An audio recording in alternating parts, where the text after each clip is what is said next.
Rafael, permítame porque tenemos comunicación, como lo hicimos ayer con medicina, con la ganadora del Premio Nobel de Física. Ella es una astrónoma de los Estados Unidos, Andrea Ghez. Dr. Ghez, good morning and congratulations on your Nobel Prize. Thank you very much. At what time did you receive the call from the Nobel Prize Academy? At 2 a.m. Before you went to bed, did you have some feeling that maybe this could happen? Oh gosh, no! This came. I'm just completely surprised and delighted. In a very simple words, what is that study that you did about the black hole? The study that we've done is to study the center of our galaxy and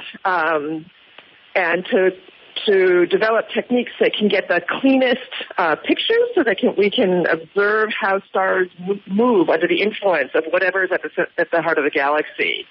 And by discovering the stars that are there and by observing how they orbit, we've been able to prove that there's a tremendous amount of mass inside a very small volume, which is the demonstration of a supermassive black hole.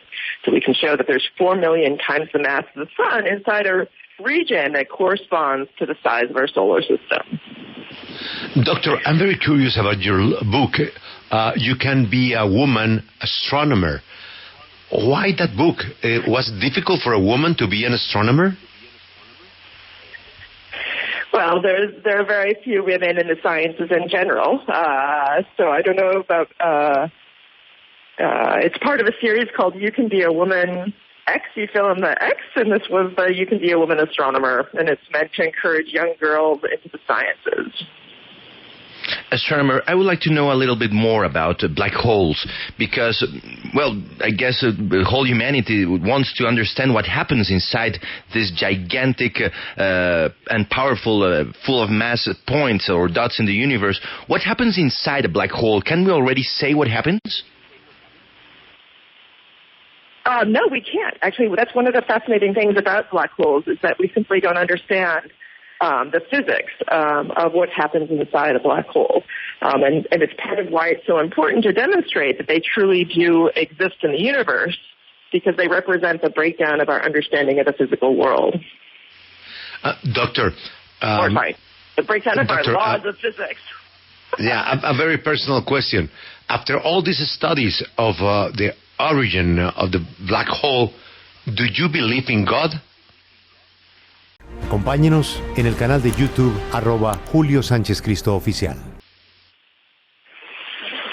Oh gosh, I think I believe. I think one of the things about astronomy is that just the awesomeness of it, the scale, both in terms of space and time. So I think it's a very humbling field, and it's hard to say what. I guess that's where I'll leave it.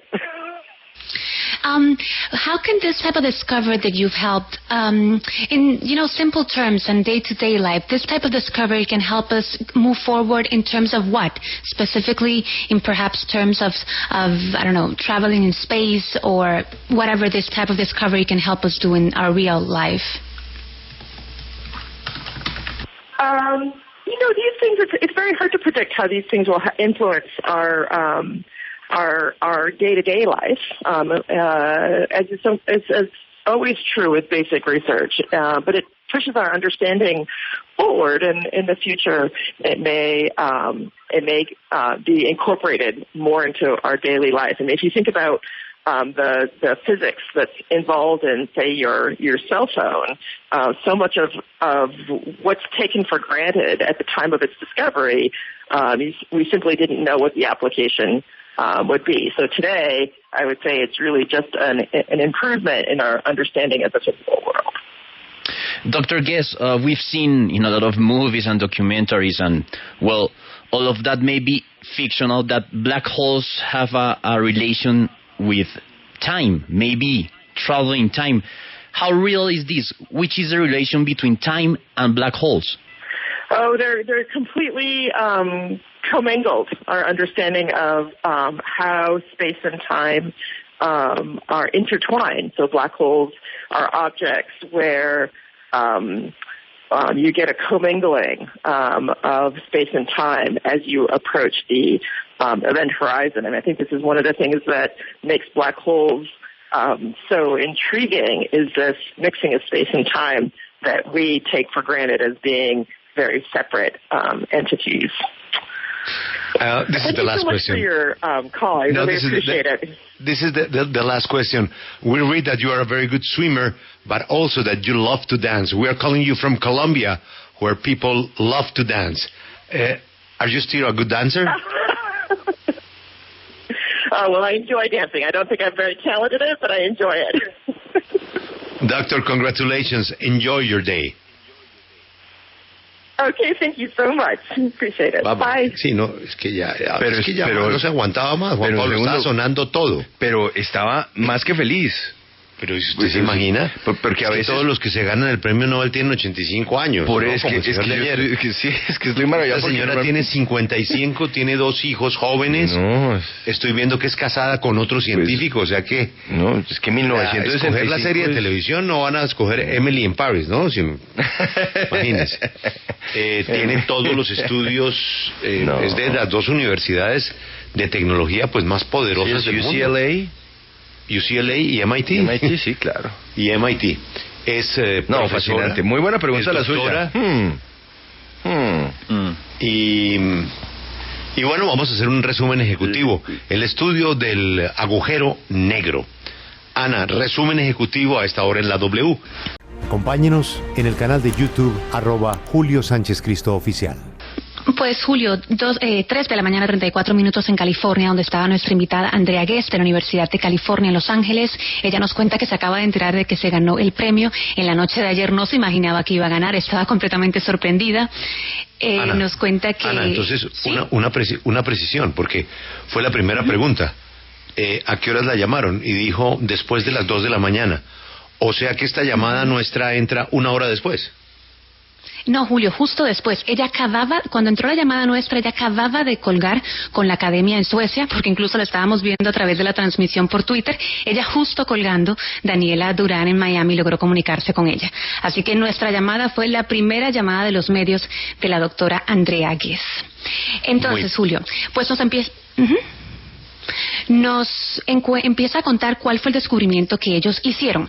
Para que entendamos un poco, el profesor Roger Penrose demostró que la teoría general de la relatividad conduce a la formación de agujeros negros. Nuestra invitada Andrea Ghez, junto al físico Reinhard Genzel, descubrieron que un objeto invisible y extremadamente pesado gobierna las órbitas de las estrellas en el centro de nuestra galaxia. Un agujero negro supermasivo es la única explicación conocida actualmente, y eso es lo que ella nos cuenta.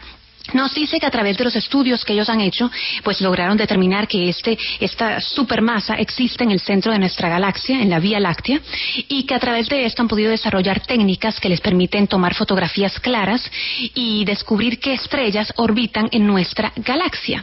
Y pues a través de todo esto es que logran descubrir esta supermasa, que sería 4 millones de veces más grande que el tamaño del Sol. Luego de eso usted le pregunta sobre el libro que ella hizo y sobre las pocas mujeres que hay en este tipo de áreas de la ciencia, pero específicamente de la física. Ella nos cuenta que si es difícil o no lo sabe, pero que realmente pues no hay muchas mujeres en el tema de la astronomía, y que este libro que ella hizo es para motivar a pequeñas jóvenes a que incursionen en esta área. Juan Pablo le preguntaba sobre qué pasa dentro de un agujero negro, que si después de este tipo de descubrimiento podemos saber. Pues ella dice que no sabemos lo que pasa dentro de un agujero negro, y que eso es lo que hace que sea pues más sorprendente y emocionante. Usted le hacía una pregunta que usted denominaba una pregunta personal, que si ella creía en Dios. Y ella dice que es un tema muy humilde para los científicos, porque ¿sabe? Una cosa es la astronomía y otra cosa es lo que uno cree. Entonces realmente no quiso indagar mucho sobre si cree o no cree, más bien dice que es un trabajo humilde que hacen los científicos de tratar de buscar explicación a ciertas cosas que ocurren en nuestro sistema, en nuestra galaxia. Yo le preguntaba sobre si este tipo de descubrimiento puede de alguna manera influenciar nuestro día a día. Nos dice que inicialmente no, pero nos da el ejemplo de los celulares. Cuando se fueron descubriendo ciertas cosas que hoy forman parte de la tecnología en los teléfonos inteligentes, nadie sabía qué aplicación iban a tener, y que eso puede pasar con esto, que por ahora es un entendimiento de cómo funciona nuestro mundo. Luego le preguntaban sobre la relación entre los agujeros negros y el viaje en el tiempo. Dice que bueno, que sí, que hay una interacción entre el tiempo y el espacio, pero que realmente todavía no lo saben, y que esa es una de las otras maravillas que hay dentro de los agujeros negros, porque sabemos que allí dentro el tiempo y el espacio se mezclan de una forma que en la Tierra no ocurre, y esa es una de las curiosidades que día a día pues hay que ir tratando de descubrir. Luego finalmente usted le preguntaba sobre si le gustaba bailar, si le gustaba la salsa, y ella decía que sí le gustaba mucho bailar.